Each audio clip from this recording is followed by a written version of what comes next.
Hi welcome to code find you welcome to next video in the Flipkart clone project series. और यहाँ पर हम Flipkart clone बनाने की कोशिश कर रहे हैं जिसमें हम अब तक सक्सेसफुल हुए हैं। एंड यहाँ पर अब तक हम काफी कुछ कर चुके हैं जहाँ पर हमने बैकएंड की इंटीग्रेशंस की हैं। ठीक है, हमने यहाँ पे लॉगिन पेज बनाया, साइन अप पेज अपना अपना बनाया है। हमने लास्ट वीडियो में हमने रिडक्स की कॉन्फ़िगरेशंस देखी थी, और लास्ट वीडियो में हमने यहाँ पर ये सब स्लाइड्स बनाई थी जो नीचे आप यहाँ पे देख पा रहे हो। तो इससे क्या हुआ था, हमारा जो फ्लिपकार्ट क्लोन था उसका जो फ्रंट पेज था वो यहाँ पे आके कंप्लीट हो चुका था। ठीक है, अब हमें इससे आगे काम करना है। यहाँ पे अब यहाँ तक तो काम हो चुका है, अब इससे हमें आगे काम करना है। ये फ्रंट पेज का काम यहाँ पे हमारा पूरा हो चुका है। अब सपोज मैं यहाँ पे किसी भी इस पे क्लिक करूंगा ना, मैंने सपोज यहाँ पे इस पे क्लिक किया, तो इस पे क्लिक करने के बाद इसका डिटेल पेज खुलना चाहिए। अगर सपोज आपको मैं ये चीज दिखाऊं, मैंने सपोज यहाँ पे क्लिक किया बैंड ऑफ ब्रांड्स पे, ये इनका यहाँ पे एक पूरा टॉपिक है बैंड ऑफ ब्रांड्स के नाम से। तो अगर सपोज मैंने इस पे क्लिक किया ना, तो ये वाला पेज खुलना चाहिए। अब मेरे को इस वाले पेज के ऊपर काम करना है, तो यहाँ पे मेरे को ये वाला पेज खोलना है। अगर आप यहाँ पे देखो तो ये डिफरेंट पेज है। यहाँ पे अगर मैं यहाँ पे फ्लिपकार्ट खोलता हूँ तो ये इनका फ्लिपकार्ट का यहाँ पे होम पेज है। ये होम पेज है और ये यहाँ पे इनका डिफरेंट पेज है। तो मेरे को यहाँ पे राउटिंग डालनी पड़ेगी जहां पर मेरे को अपने कोड को राउट करना पड़ेगा टू अ डिफरेंट पेज। ठीक है, तो इस राउटिंग को मेरे को यहाँ पे डालना पड़ेगा। तो सबसे पहले तो मेरे को यहाँ पे ये वाला पेज बनाना है। तो वापस आते हैं अपने यहाँ पे कोड में, और यहाँ पे जो सब कुछ पहले से खुला हुआ है उसको मैं अभी के लिए यहाँ पे क्लोज कर रहा हूँ। ठीक है, ये लास्ट वीडियो से सब खुला हुआ है। क्लाइंट को खोला मैंने, यहाँ पे सोर्स को खोला। तो अब कंपोनेंट्स के अंदर अगर मैं आपको यहाँ पे जाके दिखाऊं तो अपना जो होम पेज का काम है वो यहाँ पे कंप्लीट हो चुका है। ठीक है, अब मेरे को यहाँ पे डिटेल्स पेज पे काम है। तो मैं यहाँ पे एक फोल्डर बना रहा हूँ नया, जो कि होगा मेरे यहाँ पे डिटेल्स के नाम से। और डिटेल्स के अंदर मैं यहाँ पे एक नई फाइल बना रहा हूँ जो कि होगी डिटेल व्यू के नाम से, डिटेल व्यू डॉट जेएसएक्स के नाम से। मैंने यहाँ पे एक फाइल बनाई और मैंने यहाँ पे लिखा suppose detail view is equals to this this this and this. Perfect है। और यहाँ पे मैंने रिटर्न कर दिया डिव के अंदर सपोज हेलो। अरे ब्रो ब्रो ब्रो ब्रो, बढ़िया। यहाँ पे मैंने डिटेल के अंदर यहाँ पे हेलो रिटर्न किया। ठीक है, और यहाँ से इसको एक्सपोर्ट कर देते, मैंने यहाँ पे लिखा एक्सपोर्ट डिफॉल्ट, और यहाँ पे आ जाएगा आपका डिटेल व्यू। ठीक है, अब इस ये वाला कंपोनेंट मेरे को खोलना कब है? ये वाला कंपोनेंट सर मेरे को तब खोलना है अगर बंदा यहाँ पे इन पे क्लिक करेगा। ठीक है, ये वाला कंपोनेंट मेरे को तब खोलना है अगर बंदा यहाँ पे इस पे क्लिक करेगा। तो अब वो एक डिफरेंट पेज है। तो अब यहाँ पे मेरे को एक पैकेज को इंस्टॉल कराना पड़ेगा, क्योंकि अब यहाँ पे मेरे को राउटिंग डालनी है। तो यहाँ पे मेरे को एक पैकेज का यहाँ पे मेरे को यूज करना पड़ेगा। तो अब यहाँ पे मेरे को एक पैकेज को इंस्टॉल कराना पड़ेगा जो कि होगा रिएक्ट राउटर डॉम। सबसे पहले तो आपको यहाँ पे एक टर्मिनल खोलना है। टर्मिनल खोलने के बाद आपको यहाँ पे जो आपका क्लाइंट फोल्डर है उसके अंदर जाना है। मैं यहाँ पे सीडी क्लाइंट करके यहाँ पे इसके अंदर आया, और आपको यहाँ पे लिखना है npm install react hyphen router hyphen DOM. मेरे को यहाँ पे इस वाले पैकेज की हेल्प से हम यहाँ पे राउटिंग कर सकते हैं। इसका वर्जन 6 आ चुका है, मेजर अपडेट है। पहले हमने वर्जन 5 पे काम किया था, बट अब इसका वर्जन 6 आ चुका है। तो हम यहाँ पे वर्जन 6 देखेंगे, क्योंकि यहाँ पे इंस्टॉल हो गए वर्जन 6। तो ये इंस्टॉल हो चुका है, बिल्कुल सही। अगर मैं आपको यहाँ पे पैकेट.json में जाके दिखाऊँ तो इसका यहाँ पे वर्जन 6 इंस्टॉल हुआ होगा। रिएक्ट राउटर डॉम वर्जन 6.3.0 बिल्कुल सही है। अब यहाँ पे मेरे को क्या करना है, अब यहाँ पे मेरे को app.js में काम है। app.js में अगर आप यहाँ पे देखो तो हमारे पास यहाँ पे सभी कंपोनेंट्स हैं। तो अब यहीं से ही मैं कंपोनेंट्स में राउटिंग कर सकता हूँ, क्योंकि मेरे सभी पैकेजेस यहाँ पर है। आप यहाँ पे देखो दो दो कंपोनेंट्स का, दो मेन कंपोनेंट्स का मैंने अब तक यहाँ पे यूज किया। एक तो हेडर कंपोनेंट और फिर यहाँ पे होम कंपोनेंट है, और दोनों मेरे पास पैकेज यहाँ पर है। तो मैं सीधा यहीं पर ही राउटिंग डाल सकता हूँ। तो सबसे पहले तो आपको यहाँ पे एक पैकेज को इम्पोर्ट कराना पड़ता है जो कि होता है ब्राउजर राउटर। अगर आपको अपने वेबसाइट में, अगर आपको अपने पूरे प्रोजेक्ट में राउटिंग को अनेबल करना है, तो आपको यहाँ पे रिएक्ट राउटर डॉम के अंदर से इस पैकेज को इंपोर्ट कराना होता है जो कि होता है रिएक्ट राउट, जो कि होता है ब्राउजर राउटर। और फिर आपको अपनी एप्लीकेशन को इस ब्राउजर राउटर से रैप करना होता है। ठीक है, मैंने यहाँ पे डेटा प्रोवाइडर के अंदर गया मैं, और मैंने यहाँ पे जो मेरा ब्राउजर राउटर है उससे मैंने यहाँ पे अपनी पूरी एप्लीकेशन को रैप मार दिया। ठीक है, ये जरूरी है अगर आपको अपनी एप्लीकेशन में राउटिंग को अनेबल करना है, तो ये चीज बहुत जरूरी है कि आपको ब्राउजर राउटर से अपनी पूरी एप्लीकेशन को यहाँ पे रैप करना होता है। अब आपको कहाँ कहाँ पे राउटिंग चाहिए? ठीक है, जैसे मैं चाहता हूँ कि मेरे यहाँ पे होम पेज में राउटिंग आए। ठीक है, होम पेज में राउटिंग आए, हेडर में राउटिंग नहीं चाहिए मेरे को। एक चीज देखो, मैं आपको यहाँ पे समझाना चाहता हूँ कि अगर सपोज मैं यहाँ पे चाहता हूँ, ठीक है, ये मेरे यहाँ पे होम पेज है, और फिर ये मेरा यहाँ पे डिटेल्स पेज है। ठीक है, मेरे को यहाँ पे इन दोनों पेजेस पे काम है। अभी मेरे पास यहाँ पे सिर्फ होम पेज है, डिटेल्स पेज में यहाँ पे बना रहा हूँ। आप अगर यहाँ पे देखो तो हेडर सेम है, डिटेल्स पेज में भी वही हेडर है जो मेरा यहाँ पे होम पेज में है। आप यहाँ पे देखो दोनों कंपोनेंट्स में हेडर बिल्कुल सेम है। हेडर एक्चुअल में राउट ही नहीं हो रहा। रिस्पेक्टिव ऑफ द पेज, आप कौन जो भी पेज खोलोगे हेडर वहां पे हमेशा रहेगा। सिर्फ जो कंटेंट चेंज होगा वो हेडर के नीचे वाला जो कंटेंट है वो वाला कंटेंट यहाँ पे चेंज होगा। जैसे यहाँ पे डिटेल्स पेज खुला हुआ है और यहाँ पे होम पेज खुला हुआ है, तो जो वो डिटेल्स पेज और होम पेज का सिर्फ कंटेंट चेंज हुआ है, सिर्फ यहाँ पे ये दो कंपोनेंट्स चेंज हुए हैं, हेडर कंपोनेंट चेंज ही नहीं हुआ। तो एक्चुअल में जो मेरे को राउटिंग चाहिए वो हेडर कंपोनेंट में नहीं चाहिए, वो मेरे को डिटेल्स कंपोनेंट में चाहिए और जो होम कंपोनेंट है उसमें चाहिए। तो जहां-जहां पर भी आपको राउटिंग चाहिए, मतलब जिन कंपोनेंट्स में आप स्विच करना चाहते हो कि इन कंपोनेंट्स में मेरे को राउटिंग चाहिए, वहां पर उन कंपोनेंट्स को आपको राउट से रैप करना होता है। तो मैंने यहाँ पे राउट्स को मैंने यहाँ पे इंपोर्ट किया। जैसे मेरे को यहाँ पे इस वाले कंपोनेंट में राउटिंग चाहिए और मेरे को यहाँ पे इस वाले कंपोनेंट में राउटिंग चाहिए, तो इन दोनों कंपोनेंट्स को मेरे को यहाँ पे राउट से रैप करना पड़ेगा। तो राउट्स को मैंने यहाँ पे इंपोर्ट किया है, आपको यहाँ पे बॉक्स के अंदर आना है और यहाँ पे जो आपके सारे कंपोनेंट्स हैं, क्योंकि बॉक्स के अंदर जो कंपोनेंट्स होंगे उन्हीं को मेरे को यहाँ पे चेंज करना है। मैंने दोनों कंपोनेंट्स को यहाँ से रैप मार दिया। दोनों कौन कौन से कंपोनेंट्स हैं, एक मेरा होम कंपोनेंट है, फिर एक मैंने अभी अभी एक कंपोनेंट बनाया है जो कि है डिटेल्स व्यू के नाम से। मैंने यहाँ पे उसको भी इंपोर्ट किया और यहाँ पे होम के जस्ट नीचे मैंने लिखा यहाँ पे डिटेल व्यू।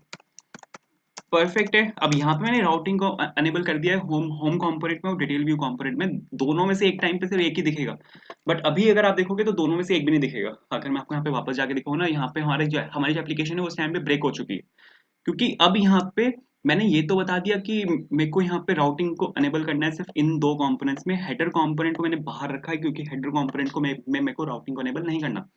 अब मेरे को यहाँ पे ये बताना है कि कौन सा पाथ यहाँ पे जब मैच होगा तब मेरे को कौन सा कंपोनेंट खोलना है। अगर आप यहाँ पे एक चीज नोटिस करो, हम जो राउटिंग करते हैं ना, वो जो स्टैंडर्ड वे ऑफ राउटिंग है वो है यूआरएल बेस्ड राउटिंग।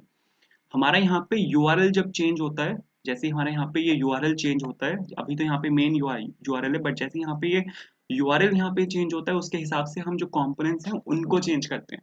ठीक है, तो जो स्टैंडर्ड वे ऑफ राउटिंग है यहाँ पे वो यूआरएल बेस्ड राउटिंग है। हम हमेशा यूआरएल बेस्ड राउटिंग करते हैं, जहां पर हम यूआरएल की बेसिस पे कंपोनेंट दिखाते हैं कि कौन सा यूआरएल है, उसके बेसिस पे हम कंपोनेंट दिखाते हैं। तो उस यूआरएल को मेंशन करने के लिए हमें यहाँ पे एक और कंपोनेंट का यहाँ पे यूज करना होता है, एक और पैकेज, एक और कंपोनेंट का हमें यहाँ पे यूज करना होता है जो कि होता है राउट कंपोनेंट। ठीक है, और आपको यहाँ पे नीचे जाना है फिर, और आपको यहाँ पे लिखना है राउट। राउट के बाद आपको यहाँ पे पाथ लिखना है कि यूआरएल में क्या होना चाहिए, किस टाइम पे आपको ये वाला कंपोनेंट खोलना है। मैं चाहता हूँ कि यूआरएल में जब एम्प्टी हो तो मैं ये वाला कंपोनेंट खोलूँ। अब पाथ में यहाँ पे मैंने फॉरवर्ड स्लैश लिखा है। अगर आप यहाँ पे आओगे तो लोकल होस्ट 3000 और लोकल होस्ट 3000 फॉरवर्ड स्लैश एक ही बात है। ठीक है, तो मैंने यहाँ पे ये बोला है कि जब पाथ में मेरा यहाँ पे कुछ भी ना हो, सिर्फ लोकल होस्ट 3000 हो, तो उस टाइम पे ये मेरा होम कंपोनेंट खोल दे। तो मेरे को यहाँ पे बताना पड़ेगा कि उस टाइम पे सर मेरे को यहाँ पे ये होम जो मेरा एलिमेंट है यहाँ पे ये खोलना है। तो आपको कुछ इस तरह लिखना पड़ेगा। ठीक है, डिटेल व्यू मेरे को कब खोलना है, डिटेल व्यू मेरे को यहाँ पे खोलना है जब मेरा पाथ जो हो वो यहाँ पे प्रोडक्ट के इक्वल हो। अब प्रोडक्ट मेरे पास काफी सारे हैं, अगर मैं आपको यहाँ पे एक चीज दिखाऊं तो ये मेरा फर्स्ट प्रोडक्ट है, सेकंड प्रोडक्ट है, थर्ड प्रोडक्ट है, फोर्थ प्रोडक्ट है, फिफ्थ प्रोडक्ट है, सिक्स्थ प्रोडक्ट है और ये सेवंथ प्रोडक्ट है। तो मेरे पास यहाँ पे एक टाइम पे 7 प्रोडक्ट्स हैं।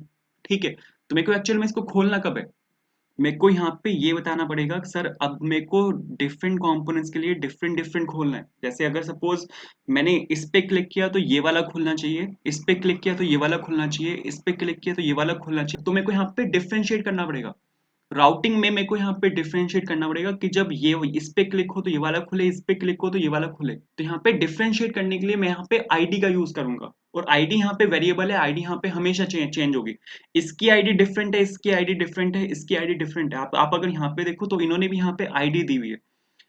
ये इनका शायद यहाँ पे मेन है, उसके बाद ये इनका यहाँ पे आइटम है, और ये इनकी यहाँ पे देखो पीआईडी है। ठीक है, पीआईडी यहाँ पे इन्होंने ये आईडी दी हुई है।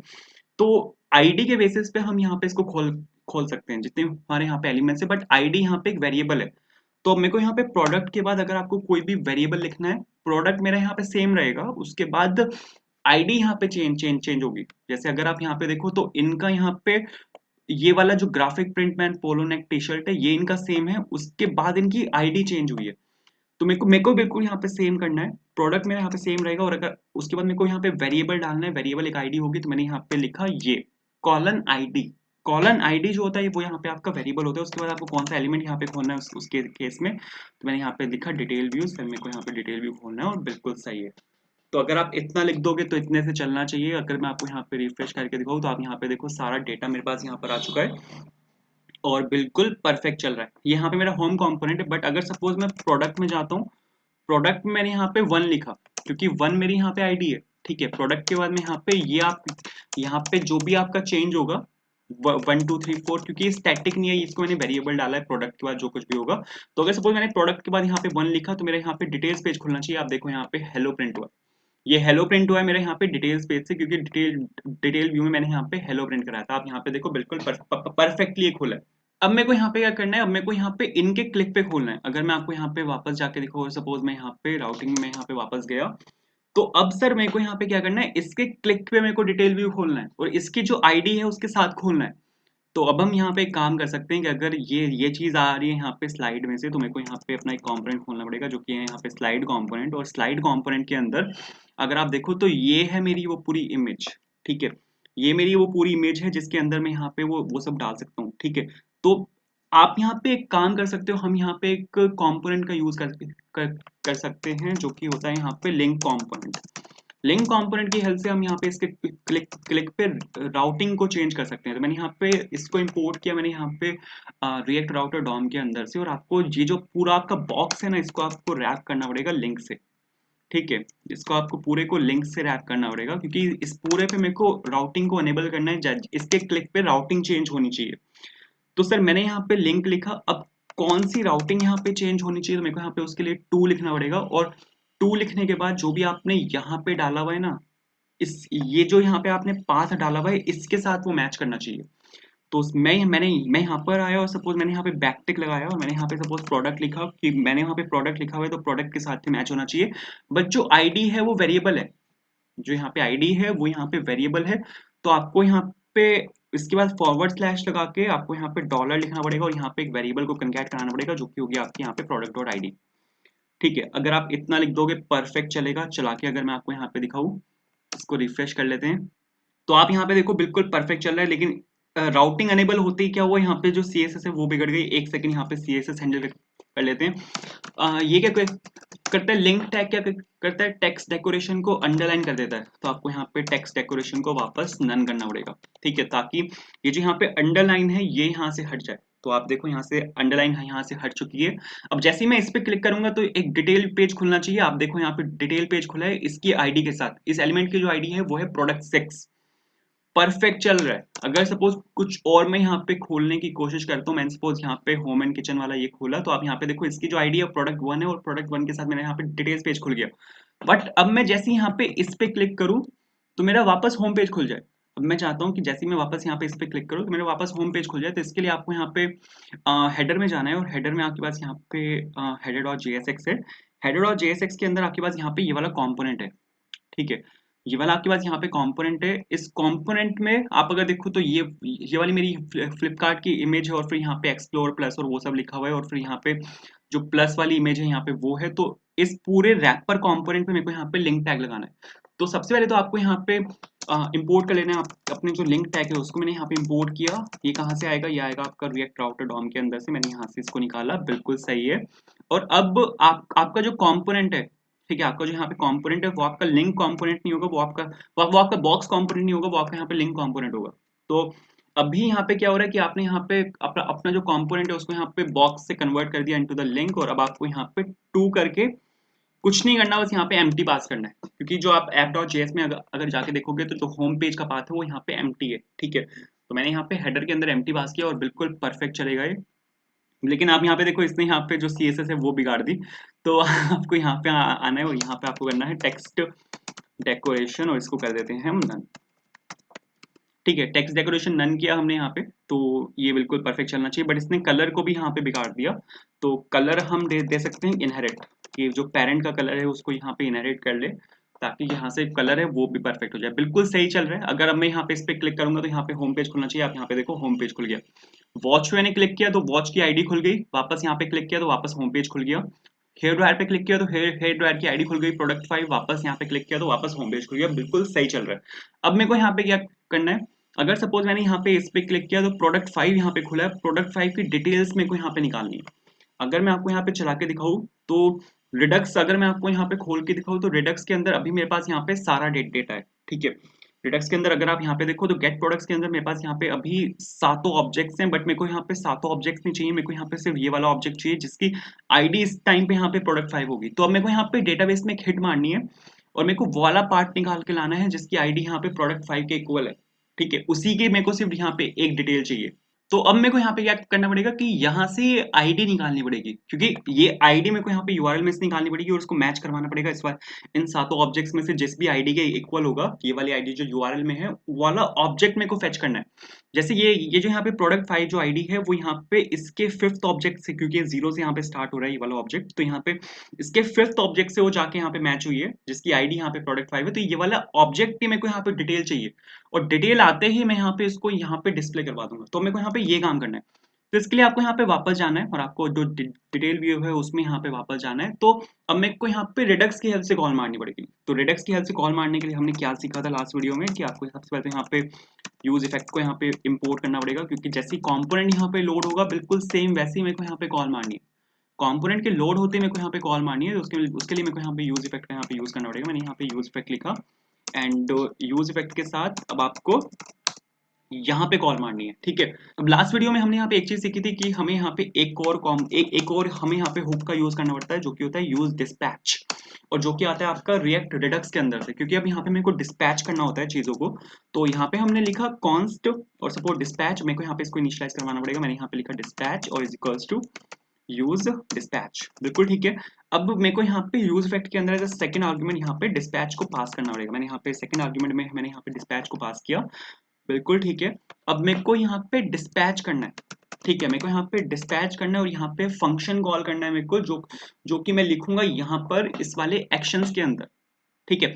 तो जो फंक्शन मैं यहाँ पे बनाने वाला हूँ मैं उस फंक्शन को यहाँ पे डिस्पैच करूंगा और जो फंक्शन होगा मेरा वो होगा गेट प्रोडक्ट डिटेल्स, ठीक है। क्योंकि प्रोडक्ट की मेरे को यहाँ पे अब डिटेल्स निकालनी है, तो मैंने यहाँ पे प्रोडक्ट की डिटेल निकाली और इसके अंदर मेरे को एक पर्टिकुलर आईडी पास करनी पड़ेगी। कौन सी पर्टिकुलर आईडी की मेरे को यहाँ पे डिटेल चाहिए, तो वो जो पर्टिकुलर आईडी है वो मेरी आएगी यहाँ पे यूआरएल में से। तो यूआरएल में से अब मेरे को उसको निकालना पड़ेगा। तो यूआरएल में से अगर आपको कुछ भी निकालना होता है तो उसके लिए हम यहाँ पे यूज करते हैं यूज पैरम्स का। यूज पैरम्स यहाँ पे एक और कस्टम होके जो आता है आपका रिएक्ट राउटर डॉम के अंदर से। तो अगर आपको यूआरएल में से कुछ भी निकालना है ना तो आप यहाँ पे इसका यूज कर सकते हो, ठीक है। इसका यूज कैसे होता है, अब यूज पैरम्स जो होता है वो यहाँ पर एक वो होता है, एक ऑब्जेक्ट होता है। और अगर आप यहाँ पे app.js के अंदर देखो तो मैंने यहाँ पे आईडी को एज अ वेरिएबल लिया हुआ और यही आईडी मेरे को यहाँ पे निकालनी है। तो हम यहाँ पे डायरेक्टली डाल सकते हैं कि मेरे को यहाँ पे आईडी निकालनी है, क्योंकि मैंने यहाँ पे आईडी को एज अ वेरिएबल लिया हुआ है। जो भी आपने यहाँ पे वेरिएबल का नाम लिया हुआ है, जैसे मैंने यहाँ पे आईडी लिया हुआ है वेरिएबल का नाम, तो आप यहाँ पे डायरेक्टली आईडी लिख सकते हो। कहाँ से आएगा, यूज पैरम से आएगा, क्योंकि यूज पैरम्स यहाँ पर एक ऑब्जेक्ट है, ठीक है। तो मैंने यहाँ पे लिखा यूज पैरम्स, बिल्कुल सही है। अब इस आईडी को मेरे को यहाँ पे पास कर देना है। अब डिस्पैच के साथ अगर आईडी भी चेंज होती है तो भी मेरे को यहाँ पे यूज इफेक्ट को कॉल करना है, क्योंकि अगर आईडी चेंज होती है तो मतलब नया प्रोडक्ट आया और नए प्रोडक्ट के टाइम पे मेरे को एक और हिट मारनी है डेटाबेस में। तो ये वाला फंक्शन मैंने यहाँ पे बना लिया गेट प्रोडक्ट डिटेल्स, ठीक है। इस वाले फंक्शन को मेरे को अब अपना जो प्रोडक्ट एक्शन है वहां पे बनाना पड़ेगा। तो यहाँ पे बना लेते हैं यहाँ पे आया मैं और यहाँ पे एक फंक्शन ऑलरेडी बना हुआ है। मेरे को यहाँ पे एक फंक्शन और बनाना है जो कि है गेट प्रोडक्ट डिटेल्स के नाम से, और यहाँ पे मेरे को थंक का यूज करना पड़ेगा। थंक का यूज करके मेरे को यहाँ पे एक कॉल मारनी है। पीछे से डिस्पैच भी आ रहा है जैसे कि हमने लास्ट वीडियो में सीखा था, ठीक है। और यहाँ पे कुछ ऐसे चलेगा। इस ये वाला फंक्शन मैंने यहाँ पे बनाया है, बट ये वाला फंक्शन मेरे को यहाँ पे इंपोर्ट भी करना पड़ेगा, वरना वो एरर दे देगा मेरे को वहाँ पे। तो गेट प्रोडक्ट डिटेल्स मैंने यहाँ से इंपोर्ट किया। कहाँ से आएगा ये सर, आपका आएगा यहाँ पे रिडक्स के अंदर से। यहाँ पे आपके पास एक फोल्डर है एक्शंस के नाम से, इसके अंदर आपके पास यहाँ पे एक फाइल है प्रोडक्ट एक्शंस के नाम से, और ये यहाँ से आएगा। एक सेकंड देख लेते हैं कोई एरर तो नहीं है, अभी तक कोई एरर नहीं है, बिल्कुल सही चल रहा है मामला। अब यहाँ पे मेरे को एक एपीआई कॉल मारनी है, तो उसके लिए मेरे को यहाँ पे ट्राई और कैच लगाना पड़ेगा। सबसे पहले मैंने यहाँ पे लिखा ट्राई और कैच और यहाँ पे आ जाएगा आपका एरर, बिल्कुल सही है, ठीक है। अब यहाँ पे अब मेरे को क्या करना है, सबसे पहले तो मेरे को यहाँ पे एक रिक्वेस्ट भेजनी है। अगर आप सपोज इसमें बताए आप क्या कर सकते हो, अगर हम लोडिंग दिखाना चाहें वैसे जरूरी नहीं है लेकिन ठीक है, अच्छी प्रैक्टिस है, दिखानी चाहिए। जब जब भी हम रिक्वेस्ट मारते हैं एपीआई की हेल्प से, तो बहुत बार ऐसा होता है कि एपीआई की रिक्वेस्ट आने में टाइम लग जाता है। Based on your internet speed और सर्वर आपका कितना फास्ट है उसके हिसाब से वो डिपेंड करता है, ठीक है।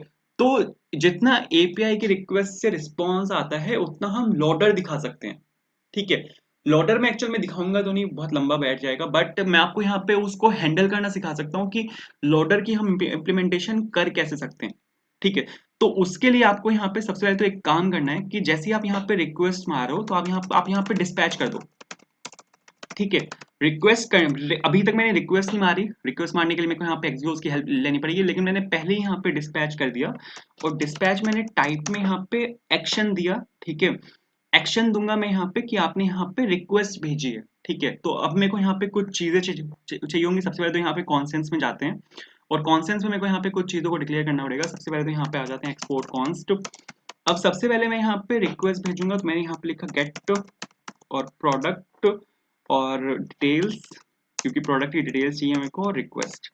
मैंने यहाँ पे रिक्वेस्ट भेजी है जो कि है गेट प्रोडक्ट डिटेल रिक्वेस्ट। मैंने यहाँ पे लिखा गेट प्रोडक्ट और डिटेल्स एंड रिक्वेस्ट, बिल्कुल ठीक है। उसके बाद मेरे पास यहाँ पे रिक्वेस्ट वो सक्सेस हो सकती है, रिक्वेस्ट वो फेल हो सकती है। मैंने यहाँ पे लिखा गेट प्रोडक्ट एंड डिटेल्स और यहाँ पे आ जाएगा आपका सक्सेस, कि आपकी जो रिक्वेस्ट है वो सर यहाँ पे सक्सेस हो चुकी है। तो मैंने यहाँ पे लिखा get product details and success, बिल्कुल ठीक है। उसके बाद यहाँ पे आ जाएगा आपका एक्सपोर्ट कॉन्स्ट। अगर वो रिक्वेस्ट आपकी सपोज फेल हो जाती है, गेट प्रोडक्ट डिटेल्स और सपोज मैंने लिखा फेलियर या फिर फेल लिख सकते हो आप, एक ही बात है। यहाँ पे मैंने लिखा get product and details and fail, बिल्कुल सही है। उसके बाद यहाँ पे आपको लिखना है एक्सपोर्ट कॉन्स्ट, और अगर उसके बाद आपको यहाँ पे रीसेट करने की जरूरत पड़ रही है तो रीसेट वैसे हमें जरूरत नहीं पड़ेगी, लेकिन ठीक है ले लेते हैं। तो मैंने यहाँ पे लिखा गेट और प्रोडक्ट और डिटेल्स और रीसेट, बहुत सही, ठीक है। इसके बाद आपको यहाँ पे क्या क्या क्या करना है, ये सब कुछ यहाँ पर आ चुका है। मेरे को यहाँ पे टाइप में आपका यहाँ पे एक्शन टाइप्स आ जाएगा। मैंने यहाँ पे लिखा एक्शन टाइप्स डॉट।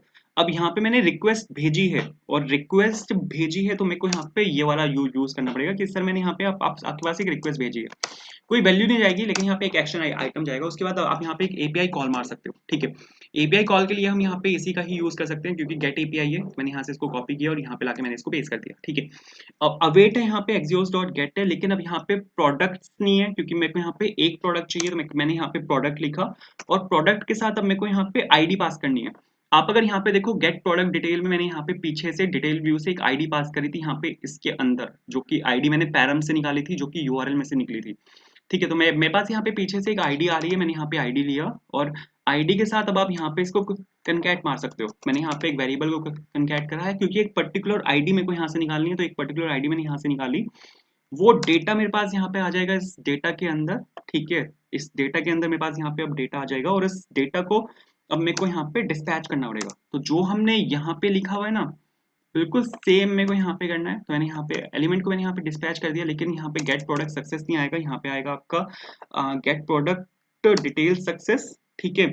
और यहाँ पे पेलोड के अंदर मैंने यहाँ पे डेटा भेज दिया, जो कि बिल्कुल परफेक्ट है। बट अगर किसी कारणवश यहाँ पे हमारी एपीआई फेल हो जाती है, तो आपको यहाँ पे उस फेलियर को यहाँ पे डिस्पैच करना पड़ेगा। और मैंने यहाँ पे लिखा गेट प्रोडक्ट डिटेल्स फेल, ठीक है, गेट प्रोडक्ट डिटेल्स फेल। और जो फेलियर का मैसेज है मैंने यहाँ पे वो भी डलवा दिया, बिल्कुल परफेक्ट है। अब गेट प्रोडक्ट डिटेल से जैसे आपने यहाँ पे इसको डिस्पैच किया, तो फिर ये इसके बाद जाएगा आपके रिड्यूसर के पास, ठीक है। रिड्यूसर में हमेशा आपको स्विच केस मिलेगा, ठीक है। ये गांठ बांध दो इस चीज की कि रिड्यूसर में हमेशा आपको स्विच केस बनाना है, ठीक है। चाहे कहीं पे भी आप रिड्यूसर देखोगे ना, कहीं पर भी आप अगर रिड्यूसर देखोगे आपको हमेशा वहां पे स्विच केस मिलेगा। तो सर बिल्कुल ठीक है। यहाँ पे मेरे को एक फंक्शन बना रहा हूँ मैं, सपोज में गेट प्रोडक्ट डिटेल्स और रिड्यूसर, ठीक है। गेट प्रोडक्ट डिटेल्स रिड्यूसर, बिल्कुल सही है। अब मेरे को यहाँ पे ये चीज चाहिए पूरी, ठीक है। एक यहाँ पे मेरा स्टेट होगा, एक मेरा यहाँ पे एक्शन होगा, ठीक है। जैसे हमने ऊपर किया था, एक मेरे को यहाँ पे ये चाहिए होगा कि क्या बोलते हैं इसको, कि एक डिफॉल्ट वैल्यू मेरे को यहाँ पे चाहिए होगी। लेकिन इस डिफॉल्ट वैल्यू ऊपर हमने लिया था एक एरे, क्योंकि यहाँ पे मेरे पास मल्टीपल प्रोडक्ट्स थे, यहाँ पे मेरे पास मल्टीपल प्रोडक्ट्स थे, तो वो एक एरे ऑफ ऑब्जेक्ट था। बट अब यहाँ पे मैं एक सिंगल प्रोडक्ट निकालना हूँ, तो सिंगल प्रोडक्ट जो होगा मेरा वो एक ऑब्जेक्ट होगा। तो इज इक्वल्स टू, और यहाँ पे मैंने लिखा प्रोडक्ट, ठीक है। प्रोडक्ट्स नहीं होगा इस केस में, प्रोडक्ट होगा और वो एक सिंगल ऑब्जेक्ट होगा। तो मैंने यहाँ पे सिंगल ऑब्जेक्ट लिया जो कि डिफॉल्ट वैल्यू है। उसके बाद आपको यहाँ पे एक स्विच केस लिखना है, ठीक है। जैसे कि मैं आपको बता रहा था, रिड्यूसर के अंदर हमेशा आपको एक स्विच केस मिलेगा, ठीक है। और यहाँ पे आपको लेना है एक्शन डॉट टाइप, ठीक है। एक्शन के अंदर हम पीछे से यहाँ से टाइप भेज रहे हैं। आप अगर देखो यहाँ पे, तो हमने यहाँ पे टाइप भेजा है, ठीक है। टाइप के साथ हमने यहाँ पे पेलोड भेजा है, पेलोड में से हम यहाँ पे वैल्यू निकाल लेंगे। हम यहाँ पे फिर केस को चेक करेंगे। तो पहला केस आ जाएगा यहाँ पे आपका एक्शन टाइप, जिसमें आपने रिक्वेस्ट भेजी है, ठीक है। जिसमें आपने गेट प्रोडक्ट डिटेल्स की यहाँ पे रिक्वेस्ट भेजी है, तो आप यहाँ पे रिटर्न कर सकते हो लोडिंग को। ठीक है, मैं यहाँ पे लोडिंग को रिटर्न कर रहा हूँ, मैंने यहाँ पे ट्रू भेजा। ठीक है, इसके बाद आपने यहाँ पे सेकंड केस आपका आता है यहाँ पे, जहाँ पे आपका आता है एक्शन टाइप डॉट, जिस केस में आपका सक्सेस हो जाएगा। सक्सेस के केस में आपको यहाँ पे रिटर्न करना है, जो सारा डेटा है वो रिटर्न करना है, लेकिन इस केस में अब आपका डेटा आ चुका है, तो आप यहाँ पे लोडिंग को फॉल्स कर सकते हो। लोडिंग को फॉल्स करने के बाद आप यहाँ पे प्रोडक्ट के अंदर जो आपका एक्शन डॉट पेलोड है वो आप यहाँ पे भेज सकते हो। ठीक है, जैसे कि हमने यहाँ पे ऊपर किया था, बट यहाँ पे प्रोडक्ट्स थे। अब मेरे पास यहाँ पे प्रोडक्ट नहीं है, एक सिंगल प्रोडक्ट है, और जो पीछे से जो वैल्यू आ रही है वो पेलोड के अंदर है, जैसे कि आप यहाँ पे देख भी सकते हो। मेरी जो वैल्यू है वो यहाँ पे पेलोड के अंदर है, तो मैंने यहाँ पे एक्शन डॉट पेलोड करके इसकी वैल्यू को निकाला। बट किसी कारणवश अगर एपीआई मेरी फेल हो जाती है, तो उस केस में मेरे को यहाँ पे एक्शन टाइप डॉट, अब अगर एपीआई मेरी फेल होगी, गेट प्रोडक्ट डिटेल्स फेल, ठीक है, तो अब इस केस में मेरे को यहाँ पे रिटर्न करना है, लोडिंग को मेरे को यहाँ पे फॉल्स कर देना है। लोडिंग को मैंने यहाँ पे फॉल्स लिखा। ठीक है, अब किस किस रीजन से मेरी वो एपीआई फेल हुई है, तो वो एरर में मेरे को यहाँ पे वो रीजन भेजना है, वो भी अपना पेलोड के अंदर आएगा, तो मैंने यहाँ पे पेलोड के अंदर वो रीजन भेजा। बिल्कुल सही है। उसके बाद आपको यहाँ पे नेक्स्ट केस लिखना है, रीसेट का एक केस होगा, आपको यहाँ पे लिखना है एक्शन टाइप डॉट, और ये वाला केस होगा आपको यहाँ पे रीसेट का। बिल्कुल सही है, और आपको यहाँ पे रिटर्न कर देना है। रिटर्न करते हुए आपको यहाँ पे प्रोडक्ट को यहाँ पे एम्प्टी कर देना है। ठीक है, कि रीसेट का केस मतलब जो रीसेट है, जो इनिशियल स्टेट है, आपको वाली स्टेट यहाँ पे प्रिजर्व करनी है, तो मैंने यहाँ पे इसको यहाँ पे एम्प्टी छोड़ दिया। बिल्कुल सही है। इसके बाद आपके आपके पास यहाँ पे एक डिफॉल्ट केस आता है। डिफॉल्ट केस बहुत इंपॉर्टेंट है लगाना, वरना एरर देगा। ठीक है, आपको यहाँ पे इस केस में रिटर्न कर देना है स्टेट को। तो ये हमारे यहाँ पे रिड्यूसर बन के बिल्कुल रेडी है। अब जो ये गेट प्रोडक्ट डिटेल्स रिड्यूसर है, इसको मेरे को यहाँ से कॉल करना पड़ेगा अपने स्टोर से, क्योंकि अब मेरे को यहाँ पे इसको, जो मेरा यहाँ पे ये वाला है, ठीक है, रिडक्स है, यहाँ पे भी मेरे को इसको अलाइन करना है, तो वो हम अलाइन कर सकते हैं यहाँ पर लिख के। तो आपको यहाँ पे लिखना है get product details colon get product details reducer, बस इतना सा करना है। तो अगर आप इतना सा कर दोगे तो इतने से हो जाएगा। बट ये पूछ रहा है कि सर ये क्या चीज़ है, तो आपको यहाँ पे इसको इंपोर्ट भी करना पड़ेगा। मैंने यहाँ पे कॉमा लगा के इसको इंपोर्ट कर दिया प्रोडक्ट रिड्यूसर से। तो अगर आप चला के देखोगे बिल्कुल मस्त चलेगा। आप यहाँ पे देखो गेट प्रोडक्ट डिटेल्स आपके पास यहाँ पे आ चुका है। अभी क्या आया है, false request failed with status code 404। हाँ, बिल्कुल सही है। इसने क्या किया, यहाँ पे एक नेटवर्क कॉल मार दी, क्योंकि मैंने यहाँ पे क्या किया था, मैंने यहाँ पे जैसे मैंने सेव किया तो आपका ब्राउजर रिफ्रेश हुआ। ब्राउजर रिफ्रेश होते ही आपका यूज इफेक्ट कॉल हो गया। यूज इफेक्ट ने यहाँ पे कॉल मार दिया। आप यहाँ पे देखो प्रोडक्ट 5 को लेके यहाँ पे इसने कॉल मार दी, बट इसने यहाँ पे 404 नॉट फाउंड दिया, क्योंकि अभी मैंने बैकएंड की इंप्लीमेंटेशन नहीं की है। अभी सिर्फ फ्रंट एंड मैंने इंप्लीमेंट किया, मेरे को बैकएंड की इंप्लीमेंटेशन करनी है, तो इस वजह से यहाँ पे इसने लोडिंग फॉल्स दिया, और एरर में यहाँ पे इसने मेरे को बता दिया कि सर आपकी एपीआई यहाँ पे फेल हो चुकी है, जो कि 404 का मतलब यहाँ पे होता है कि नॉट फाउंड, उसको एपीआई का एंड पॉइंट मिला ही नहीं। जो एपीआई का एंड पॉइंट मैं यहाँ पे हिट करने की कोशिश कर रहा हूँ, मैंने यहाँ पे ये वाला यूआरएल हिट किया है, तो प्रोडक्ट और प्रोडक्ट 5 इसको यहाँ पे मिला ही नहीं। अब मेरे को यहाँ पे बैकएंड में जाके इसकी राउटिंग करनी पड़ेगी, तो वो हम कर सकते हैं। अगर आपको राउटिंग करनी है तो यहाँ पे आपको नीचे आना पड़ेगा, और आपको यहाँ पे राउट्स के अंदर एक नया राउट डालना पड़ेगा। अब मेरे पास यहाँ पे एक और राउट आ रहा है, तो आपको यहाँ पे लिखना पड़ेगा राउटर डॉट गेट, क्योंकि वो एक गेट एपीआई है, और जो राउट है अपना वो प्रोडक्ट के नाम से है, और प्रोडक्ट के अंदर यहाँ पे मेरे पास एक आईडी आएगी। आप अगर यहाँ पे देखो तो जो मेरा एंड पॉइंट है वो मेरा प्रोडक्ट के नाम से, और प्रोडक्ट के अंदर यहाँ पे एक वेरिएबल है जो कि यहाँ पे लगातार चेंज हो रहा है, क्योंकि एक आईडी है। तो मैंने यहाँ पे लिखा प्रोडक्ट और कॉलन अंडरस्कोर आईडी, और यहाँ पे आ जाएगा आपका get product by ID. Function का जो मैं नाम ले रहा हूँ वो ले रहा हूँ गेट प्रोडक्ट बाय आईडी। ठीक है, ये फंक्शन मेरे को बनाना पड़ेगा। ये फंक्शन मेरे को कहाँ पे बनाना है, प्रोडक्ट कंट्रोलर डॉट जेएस के अंदर बना लेते हैं। ठीक है, और बिल्कुल सही है, आपको यहाँ पे जाना है फिर कंट्रोलर के अंदर, प्रोडक्ट कंट्रोलर डॉट जेएस, और यहाँ पे मेरे को इसको एक्सपोर्ट करना पड़ेगा। मैंने यहाँ पे इसको एक्सपोर्ट किया, एक्सपोर्ट कॉन्स्ट, और अरे ये क्या हो गया, परफेक्ट, एक्सपोर्ट कॉन्स दिस, और मैंने यहाँ पे सपोज असिंक लिखा यहाँ पे, और मैंने यहाँ पे लिखा रिक्वेस्ट, और सेकंड आ जाएगा यहाँ पे आपका रिस्पॉन्स, और बिल्कुल ठीक है। मेरे को यहाँ पे लगाना है ट्राई और कैच, एरर हैंडलिंग यहाँ पे मेरे को करनी पड़ेगी। मैंने यहाँ पे ट्राई और कैच लिखा, और यहाँ पे मैंने एरर लिखा। ठीक है, अब मेरे पास यहाँ पे पीछे से एक आईडी आ रही है, तो उस आईडी को हम निकाल सकते हैं। अगर आपके पास सपोज आपको कोई आईडी निकालनी है, जैसे मेरे को यहाँ पे कौन सा आईडी निकालनी है ना, तो जो आईडी आएगी अब यूआरएल में आएगी। आप अगर यहाँ पे देखो तो जो आईडी है वो मैं बॉडी में नहीं भेज रहा हूँ, वो मैं यूआरएल में भेज रहा हूँ। तो यूआरएल में जो इस चीज को बोला जाता है ना, यूआरएल के बाद जो भी आप यहाँ पे कनकैट करके लिखते हो उसको पैरम्स बोला जाता है। तो पैरम्स के अंदर से अब मेरे को आईडी निकालनी पड़ेगी, और वो आईडी आएगी मेरी यहाँ पे रिक्वेस्ट के अंदर से। जैसे कि मैंने आपको बताया हुआ भी है कि रिक्वेस्ट के अंदर हमारी पूरी रिक्वेस्ट होती है, जो फ्रंट एंड से रिक्वेस्ट आई है वो रिक्वेस्ट वेरिएबल के अंदर होती है, और यहाँ पे एक पैरम्स करके यहाँ हमारे पास यहाँ पर एक ऑब्जेक्ट होता है, उसके अंदर जो वेरिएबल है आपको यहाँ पे उसका नाम देना है। वेरिएबल है यहाँ पे आईडी के नाम से। मैंने यहाँ पे आईडी निकाल ली। अब मेरे को एक ऑब्जेक्ट निकालना है, यहाँ पर तो मैंने सारे ऑब्जेक्ट्स निकाले थे, इसलिए मैंने यहाँ पे फाइंड का यूज किया था, बट अब मेरे को यहाँ पे एक ऑब्जेक्ट निकालना है, तो आपको यहाँ पे लिखना पड़ेगा प्रोडक्ट डॉट फाइंड वन। हमारे पास यहाँ पे फाइंड वन और फाइंड मैनी फंक्शंस होते हैं। फाइंड वन मैंने यहाँ पर लिखा। अब यहाँ पे अगर आप एम्प्टी छोड़ दोगे इसको, तो ये एक ऑब्जेक्ट आपको निकाल के देगा, बट कौन सा ऑब्जेक्ट आपको निकालना है, तो अब मेरे को यहाँ पे कंडीशन डालनी पड़ेगी। कंडीशन मेरे को डालनी पड़ेगी जहां पर आईडी आपकी इक्वल होगी आईडी के, जहां पर आपकी आईडी इक्वल होगी आईडी के, वो वाला ऑब्जेक्ट ही मेरे को यहाँ पे निकाल के देगा। अवेट मेरे को यहाँ पे लगाना पड़ेगा क्योंकि असिंक्रोनस रिक्वेस्ट है। अगर ऑब्जेक्ट ही निकाल के दे देता है मेरे को, तो मेरे को यहाँ पे लिखना है कॉन्स्ट प्रोडक्ट, बिल्कुल ठीक है। अगर ऑब्जेक्ट यहाँ पे मैच हो जाता है, बिल्कुल ठीक है, तो ऑब्जेक्ट आ जाएगा मेरे पास यहाँ पे। उसके बाद मेरे को यहाँ पे लिखना है रिस्पॉन्स। अब मेरे को फ्रंट एंड पे रिस्पांस भेजना है, तो रिस्पांस डॉट स्टेटस मेरे को यहाँ पे भेजना पड़ेगा। रिस्पांस डॉट स्टेटस मैंने भेजा सपोज यहाँ पे 200 डॉट जेसन, जेसन के अंदर मैं यहाँ पे अपना पूरा प्रोडक्ट भेज रहा हूँ। बट अगर सपोज कोई एरर आ जाता है, तो मैंने यहाँ पे लिखा रिस्पांस डॉट स्टेटस, और यहाँ पे सपोज आ जाएगा मेरा 500 और डॉट जेसन, ठीक है। और मैं सपोज यहाँ पे मैसेज के अंदर मैंने यहाँ पे लिखा एरर डॉट मैसेज, बिल्कुल ठीक है। तो सर ये तो परफेक्ट चल रहा है। एक सेकंड एरर देख लेते हैं, कोई एरर तो नहीं है। इसको सेव करते हैं। सेव किया मैंने, यहाँ पे रीस्टार्ट हुआ, सर्वर कनेक्टेड, डेटाबेस इंसर्टेड, बिल्कुल परफेक्ट है। तो कोई एरर नहीं है। अब अगर मैं आपको यहाँ पे चला के दिखाऊं, बिल्कुल परफेक्ट चलेगा। रिडक्स में आते हैं और यहाँ पे सपोज मैंने इसको रिफ्रेश किया फिर से, ठीक है। आप अगर यहाँ पे देखो तो इस टाइम पे हाँ परफेक्ट, ये इस टाइम पे यहाँ पे जो प्रोडक्ट है मेरे पास पूरा प्रोडक्ट आ चुका है। आप यहाँ पे देखो प्रोडक्ट 5 मैंने यहाँ पे लिखा था, प्रोडक्ट 5 की जो डिटेल्स हैं वो यहाँ पर आ चुकी हैं। अगर सपोज मैं यहाँ पे प्रोडक्ट 2 लिखता हूँ, रिफ्रेश किया मैंने, तो अब ये वापस हिट मारेगा, और जो गेट प्रोडक्ट डिटेल्स है उसमें मेरे पास यहाँ पे प्रोडक्ट 2 आना चाहिए। आप यहाँ पे देखो प्रोडक्ट 2 की सारी डिटेल्स मेरे पास यहाँ पर आ चुकी हैं। तो बिल्कुल सही चल रहा है। मैं यहाँ पे क्या कर रहा हूँ, मैंने यहाँ पे नेटवर्क कॉल किया। आप यहाँ पे देखो नेटवर्क कॉल यहाँ पे गई है, और नेटवर्क कॉल से जो भी आपके पास यहाँ पे रिस्पॉन्स आया, ये पूरा मेरे पास यहाँ पे रिस्पॉन्स आया है, ठीक है। उस पूरे रिस्पॉन्स को मैंने उठाया और यहाँ पे रिडक्स के अंदर यहाँ पे स्टोर करवा दिया, बिल्कुल सही है। अब मेरे को यहाँ से अब मेरे को वैल्यूज निकालनी है।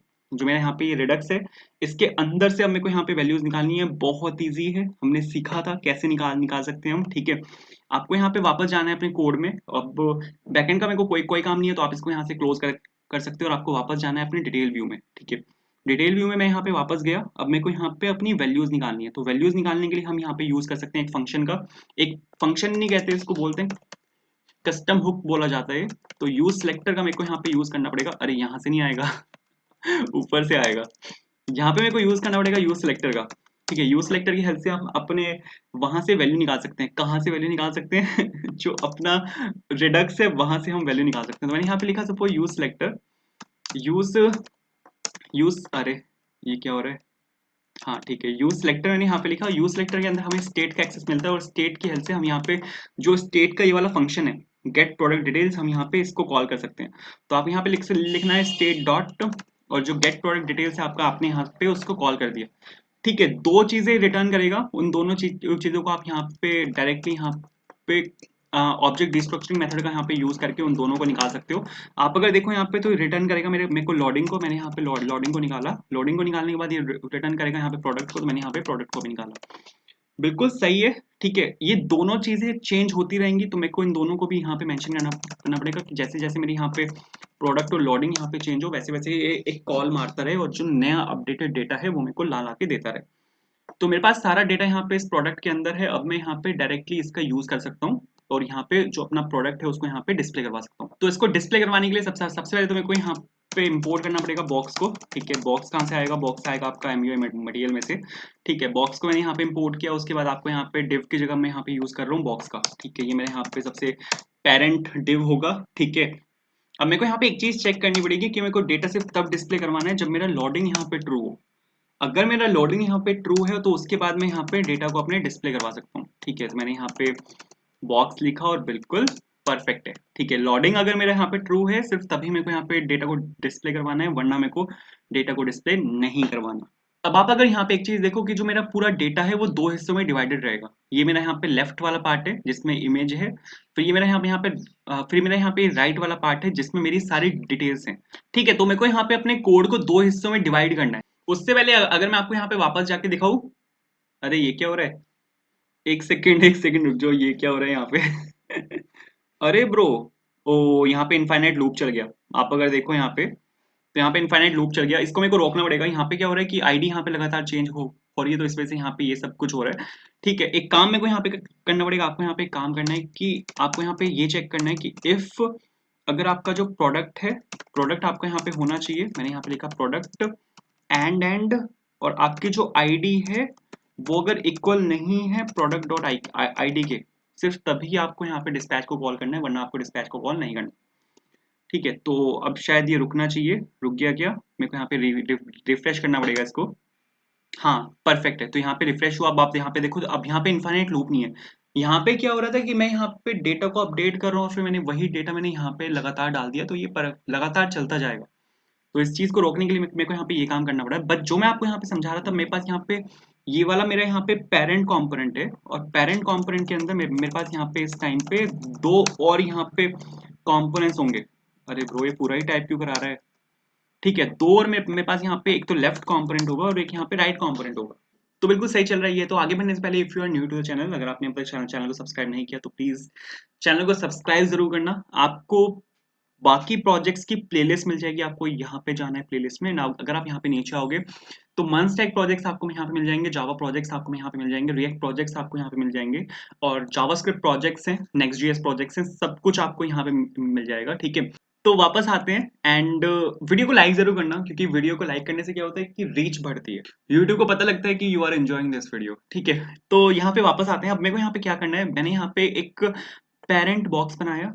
पेरेंट बॉक्स मतलब कि यहाँ पे जो मेरा पूरा एक डिटेल व्यू है, ठीक है, ये इसको कंटेन करेगा पूरे को, दोनों को, लेफ्ट साइड और राइट साइड दोनों को। तो यहाँ पे ये जो यहाँ पे बॉक्स है ये आपके यहाँ पे लेफ्ट साइड है, और ये जो यहाँ पे नीचे वाला बॉक्स है ये आपके यहाँ पे राइट साइड है। तो मेरे पास यहाँ पे डेटा आ चुका है।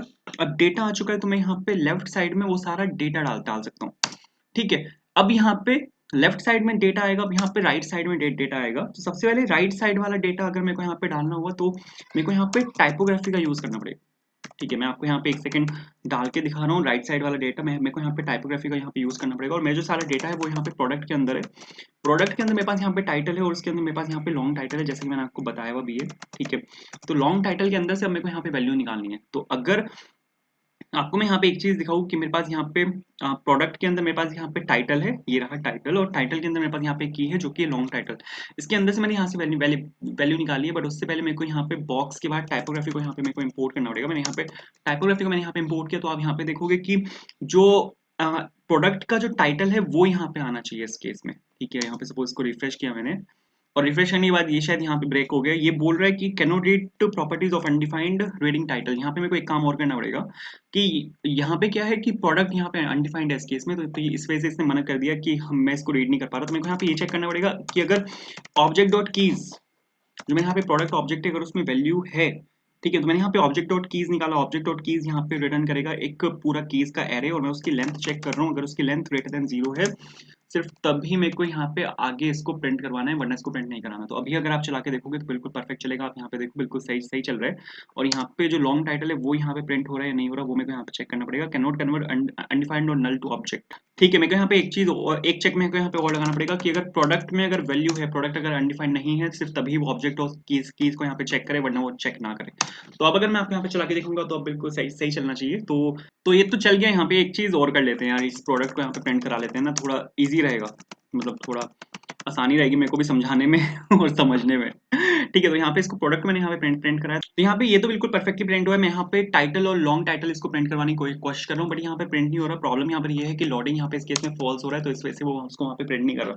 तो अब लोडिंग अगर मैं आपको यहाँ पे हटा के दिखाऊँ तो आप यहाँ पे देखो जो टाइटल है वो मेरा यहाँ पे बिल्कुल परफेक्टली यहाँ पे प्रिंट हुआ है। बट मेरे को यहाँ पे पहले लेफ्ट साइड में एक इमेज लगानी है, तो पहले वो लगा लेते हैं, उसके बाद राइट साइड में मेरे को यहाँ पे टाइटल लगाना है। तो उसके लिए मेरे को यहाँ पे एक और मैं यहाँ पे एक फाइल बना रहा हूँ जो कि होगी सपोज एक्शन आइटम्स के नाम से। एक्शन आइटम के नाम से मैं सपोज यहाँ पे एक कंपोनेंट बना रहा हूँ। मैंने यहाँ पे लिखा एक्शन आइटम डॉट JSX, और मैंने यहाँ पे लिखा कॉन्स्ट और एक्शन आइटम। ठीक है, कॉन्स्ट लिया मैंने यहाँ पे, और action item is equals to, और ये बिल्कुल ठीक है, और यहाँ पे एक्शन आइटम की स्पेलिंग गलत होगी और बिल्कुल परफेक्ट है। अब यहाँ पे मैंने सपोज ये लिखा और यहाँ पे रिटर्न आ गया आपके पास। रिटर्न के बाद यहाँ पे मैंने लिखा सपोज एक्सपोर्ट डिफॉल्ट और एक्शन आइटम। ठीक है, एक्शन आइटम, और बिल्कुल ठीक है। अब यहाँ पे मेरे को यहाँ पे एक चीज है, अब मेरे को यहाँ पे कुछ रिटर्न भी करना पड़ेगा। मैंने यहाँ पे डिव लिखा, डिव के अंदर सपोज मैं यहाँ पे जो क्या बोलते हैं उसको, डिव के अंदर मैं यहाँ पे सपोज इमेज को रिटर्न कर रहा हूँ, क्योंकि यहाँ पे मैं एक इमेज ही लगाने वाला हूँ। ठीक है, एक्शन आइटम मैंने यहाँ पे एक अलग से कंपोनेंट बनाया, इसको मेरे को डिटेल व्यू में यहाँ पे इंपोर्ट करना पड़ेगा। तो मैंने सपोज यहाँ पे इंपोर्ट किया मैंने यहाँ पे एक्शन आइटम को, मैंने यहाँ पे लिखा एक्शन आइटम, कहाँ से आएगा, सेम फोल्डर से आएगा, यहाँ पे आ चुका है एक्शन आइटम। और ये जो यहाँ पे आपका लेफ्ट कंपोनेंट है, ठीक है, यहाँ पे मेरे को एक्शन आइटम को यहाँ पे पास करना है। बिल्कुल ठीक है, यहाँ पे मैंने एक्शन आइटम को यहाँ पे पास किया, मेरे को यहाँ पे डेटा को भी पास करना पड़ेगा, क्योंकि बिना डेटा के मैं कुछ कर नहीं पाऊंगा इस एक्शन आइटम के अंदर। तो मेरे को यहाँ पे प्रोडक्ट को पास करना पड़ेगा एज अ प्रॉप। मैंने यहाँ पे प्रोडक्ट के अंदर यहाँ पे प्रोडक्ट को पास किया एज अ प्रॉप। अब यहाँ पे मैंने प्रोडक्ट को पास किया है प्रॉप के अंदर। अब यहाँ पे मैं प्रॉप में से जो प्रोडक्ट है उसको यहाँ पे निकाल सकता हूँ, तो बिल्कुल सही है। अब यहाँ पे मटेरियल यूआई के कंपोनेंट्स को मैं यहाँ पे यूज करने वाला हूँ। तो मैंने यहाँ पे सपोज बॉक्स को इंपोर्ट किया, कहाँ से आएगा, बॉक्स आएगा आपका यहाँ पे मटेरियल में से, बिल्कुल ठीक है। और इसकी जगह अब मेरे को यहाँ पे बॉक्स लिखना है, तो इसकी जगह मैंने यहाँ पे बॉक्स लिखा। बॉक्स लिखने के बाद मेरे को यहाँ पे सबसे पहले तो एक इमेज लगानी है, तो हम यहाँ पे एक इमेज लगा सकते हैं। मैंने लिखा यहाँ पे imgsrc is equals to product dot, इसके अंदर हमारे पास एक डिटेल यूआरएल करके एक फील्ड है, ठीक है। मेरे को यहाँ पे उसके अंदर से मेरे को यहाँ पे इमेज निकालनी है। तो यहाँ पे आप यहाँ पे देखो इमेज यहाँ पे बिल्कुल परफेक्टली आ चुकी है। और इसके नीचे मेरे को यहाँ पे दो बटन्स भी लगाने हैं इमेज के जस्ट नीचे। तो मैंने यहाँ पे बटन को मैंने यहाँ पे इंपोर्ट किया, दो बटन मेरे को यहाँ पे लगाने हैं। पहला जो मेरा यहाँ पे बटन होगा वो होगा मेरे यहाँ पे एड टू कार्ट के नाम से होगा, ठीक है। पहला जो बटन होगा वो होगा मेरे यहाँ पे एड टू कार्ट के नाम से। और एक और मेरे को यहाँ पे बटन चाहिए आपका, जो कि होगा यहाँ पे बाय नाउ के नाम से, ठीक है। दो बटन मेरे को यहाँ पे लगाने, एक होगा एड टू कार्ट के नाम से, दूसरा होगा यहाँ पे बाय नाउ के नाम से। तो अगर आप यहाँ पे देखोगे मेरे पास यहाँ पे दोनों बटन आने चाहिए। आप यहाँ पे देखो दोनों बटन यहाँ पे मेरे पास आ चुके हैं, ठीक है। दोनों में मेरे को कलर को फिल्ड करना है, तो मेरे को यहाँ पे वेरिएंट डालना पड़ेगा इसका। कंटेंट मैंने यहाँ पे वेरिएंट डाला, मैंने यहाँ पे कंटेंट, बिल्कुल ठीक है। इसको यहाँ पे सेव किया और यहाँ पे आ गए, तो दोनों में वेरिएंट यहाँ पे कंटेंट आ चुका है। और ये जो कलर्स हैं यहाँ पे बिल्कुल परफेक्टली यहाँ पे फिलअप होके आए हैं। अब मेरे को यहाँ पे एक काम करना है कि जो यहाँ पे CSS है उसको यहाँ पे हैंडल करना है, ठीक है। सबसे पहले तो ये जो बॉक्स की यहाँ पे CSS है इसको हैंडल कर लेते हैं। यहाँ पे मैंने स्टाइल लिखा, स्टाइल लिखने के बाद यहाँ पे सपोज ये आपका यहाँ पे रैपर है लेफ्ट कंटेनर, आप यहाँ पे मान सकते हो लेफ्ट कंटेनर। सपोज मैं इसको ले रहा हूँ यहाँ पे, क्योंकि ये एक्चुअल में लेफ्ट हैंड साइड वाला कंटेनर था, यहाँ पे वो है ये। मैंने यहाँ पे बॉक्स लिया और बिल्कुल सही है, ठीक है। अब यहाँ पे मेरे को क्या करना है कि इसमें मिनिमम विड्थ डालनी है, कि मिनिमम विड्थ यहाँ पे इतनी तो रहनी ही चाहिए। मैंने यहाँ पे सपोज मिनिमम विड्थ डाली। मिनिमम विड्थ आप कितनी चाहते हो, सपोज मैं चाहता हूँ 40%, ठीक है। कि मिनिमम विड्थ इसकी कम से कम 40% तो होनी चाहिए, क्योंकि राइट साइड मेरे को फिर कुछ और एलिमेंट्स को लगाना है, बट लेफ्ट साइड की विड्थ मेरे को एटलीस्ट 40% चाहिए, ठीक है। उसके बाद यहाँ पे एक और फील्ड मेरे को यहाँ पे डालनी है, जो कि है यहाँ पे पैडिंग, ठीक है। पैडिंग में चाहता हूँ सपोज टॉप से मैं चाहता हूँ 40 पिक्सल्स, राइट से 0, बॉटम से 0, लेफ्ट से मैं चाहता हूँ सपोज 80 पिक्सल्स, ठीक है। 80 px, परफेक्ट। तो अभी अगर आप चला के देखोगे इसको, तो ये यहाँ पे नीचे आना चाहिए, बिल्कुल ठीक है। हाँ, इसको यहाँ से क्लोज करते हैं, बढ़िया बढ़िया बढ़िया। तो सर ये बिल्कुल ठीक है। अब मेरे को इमेज को थोड़ा सा ठीक करना है, तो इमेज को ठीक कर लेते हैं। यहाँ पे img के साथ मेरे को यहाँ पे काम करना पड़ेगा। तो मैंने यहाँ पे लिखा कॉन्स्ट और इमेज इज इक्वल्स टू वो स्टाइल्ड, और मेरे को यहाँ पे img में वो लगानी है CSS, और बिल्कुल ठीक है। अब img में जो मेरे को यहाँ पे CSS लगानी है वो लगानी है सबसे पहले तो पैडिंग होगी आपके यहाँ पे टॉप और बॉटम से। सपोज मैं यहाँ पे डाल रहा हूँ 15 पिक्सल्स, और लेफ्ट टू राइट से सपोज मैं यहाँ पे डाल रहा हूँ 20 पिक्सल्स, ताकि इमेज जो है वो थोड़ा सा सेट हो जाए, ठीक है। और यहाँ पे सपोज मैंने ये लिखा, और इसमें एक ऑल्ट करके एक फील्ड डाल लेते हैं, जो कि सपोज प्रोडक्ट के नाम से, ठीक है। तो यहाँ पे इमेज में आपके यहाँ पे पैडिंग आएगी, बढ़िया। इमेज में यहाँ पे पैडिंग आ चुकी है। मेरे को यहाँ पे एक बॉर्डर भी चाहिए, ठीक है। तो पैडिंग आ चुकी है, अब तो बॉर्डर यहाँ पे बिल्कुल परफेक्टली आएगा। तो बॉर्डर में डाल रहा हूँ सपोज कितना दें, 1 px चलेगा, 1 px सॉलिड। और सपोज कलर में यहाँ पे डाल रहा हूँ ग्रेश टाइप कुछ कलर होगा, मतलब ग्रे टाइप तो नहीं होगा, बहुत हल्का कलर चाहिए मेरे को। ग्रे का एक शेड चाहिए, लेकिन बहुत हल्का। F0 में यहाँ पे डाल रहा हूँ F0 एक ग्रे टाइप का बहुत हल्का कलर देगा। आप यहाँ पे देखो बहुत एक हल्का कलर आया है, बहुत सही, ठीक है। इस इमेज को मेरे को थोड़ा सा और छोटा करना है। इसकी जो 100% विड्थ है उसको रखता हूँ सपोज मैं 95%, ठीक है, ताकि इमेज यहाँ पे थोड़ी सी और छोटी हो जाए। अरे ब्रो समझ गया मैं यहाँ पे मेरे को क्या काम करना है। यहाँ पे आपको सबसे पहले तो डिटेल व्यू में काम करना पड़ेगा। डिटेल व्यू में जो आपकी CSS है उसको यहाँ पे हैंडल करना पड़ेगा, वरना वो वहाँ पे आके ब्रेक होता रहेगा, ठीक है। तो सबसे पहले तो मेरे को यहाँ पे जो CSS है उसको यहाँ पे हैंडल करना है सर। उसके लिए आपको यहाँ पे कंपोनेंट में जो CSS है वो लगानी पड़ेगी। सबसे पहले तो यहाँ पर आ जाते हैं, और यहाँ पे जो स्टाइल्ड है इसमें मैं यहाँ पे CSS लगा रहा हूँ, ठीक है। और स्टाइल्ड कंपोनेंट्स में यहाँ पे आ जाएगा सबसे पहले तो कंपोनेंट, और जो सबका पेरेंट बॉक्स है मेरे को उसमें CSS लगानी है, ठीक है। उसमें सपोज मैं यहाँ पे CSS लगा रहा हूँ आपकी बैकग्राउंड में डाल रहा हूँ यहाँ पे F2, अरे F2 एंड F2, परफेक्ट है। F2 यहाँ पे कंपोनेंट में जो CSS है वो यहाँ पे मैंने लगाई F2, ठीक है। और ये जो आपका बॉक्स है जो कि आपका यहाँ पे कंपोनेंट है, इसमें मैंने यहाँ पे इस CSS को लगाया। तो अब जो यहाँ पे कलर है वो यहाँ पे ग्रे होना चाहिए, परफेक्ट। तो जितना भी आपका यहाँ पे कलर था वो यहाँ पे ग्रे हो चुका है, ठीक है। अब मेरे को यहाँ पे इसकी जो इमेज का साइज है उसको कम करना है, तो वो हम कर सकते हैं ग्रिड की हेल्प से। ग्रिड का यूज करना मैंने आपको बताया था लास्ट वीडियो में। तो ग्रिड की हेल्प से मैं यहाँ पे सपोज एक जो साइज है उसमें यहाँ पे चेंज करने वाला हूँ। तो सपोज ये हमारे यहाँ पे पेरेंट ग्रिड है, तो यहाँ पे इस ग्रिड को मैंने लिया सपोज यहाँ पे कंटेनर, ठीक है। उसके बाद ये मेरे यहाँ पे चाइल्ड ग्रिड है, तो इसको भी लेना पड़ेगा। मैंने यहाँ पे इसको भी सपोज मैंने यहाँ पे ग्रिड लिया और ये मेरा यहाँ पे आइटम है, ठीक है। और ये भी यहाँ पे ग्रिड हो जाएगा और ये भी यहाँ पे फिर ग्रिड है, ठीक है। और ये भी यहाँ पे ग्रिड है, ठीक है। अब यहाँ पे मेरे को वो डालना है कि आप इसका चाहते क्या हो। लार्ज स्क्रीन तो मैं चाहता हूँ इसमें फोर स्क्रीन तक आए, ठीक है। मीडियम स्क्रीन में चाहता हूँ यहाँ पे 4 स्क्रीन तक आए। स्मॉल स्क्रीन में चाहता हूँ कि ये 8 स्क्रीन तक आए, और जो एक्स्ट्रा स्मॉल स्क्रीन है उसमें चाहता हूँ कि ये 12 स्क्रीन तक आए, ठीक है। और बिल्कुल सही है। अब यहाँ पर आते हैं सेकंड वाले पे, वो आपने 4 स्क्रीन तक दिया है। सबसे पहले तो यहाँ पे आइटम डालना पड़ेगा मेरे को, बिना आइटम के वो चलेगा नहीं। तो मैंने यहाँ पे आइटम डाला। अब मैं चाहता हूँ कि वो ऊपर वाला आपने 4 स्क्रीन में दिया है, तो ये वाला मैं चाहता हूँ 8 स्क्रीन में आए। एमडी में भी वो 4 स्क्रीन है, तो ये 8 स्क्रीन में आएगा, ठीक है।